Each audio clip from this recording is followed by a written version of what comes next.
मैं बयान कर लगा जिहड़ा पाक पतन दा वाकया है।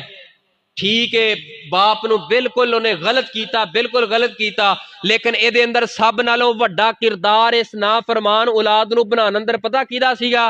मां दा सीगा। बीवी ने कोल बह के अपने खामद नूं मराया पिछली उम्र अंदर, और ये बयान है किदे ने?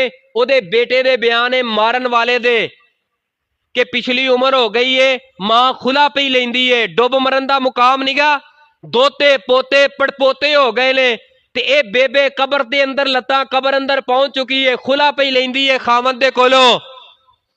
जदों बुनियाद सही होएगी ना, बुनियाद सही होएगी, इब्तिदा दे अंदर मियां बीवी आपस दे अंदर सही होणगे, खावत दा बीवी दे बारे दिल साफ होएगा, बीवी दा खावत दे बारे दिल साफ होएगा, बुढ़ापा बड़े सुकून ना गुजरेगा।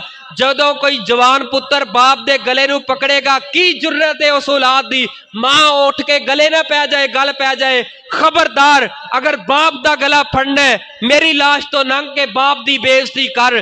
किवें हो सकता है कि औलाद बाप नूं बेइज्जत करे, बाप दा गला पकड़े?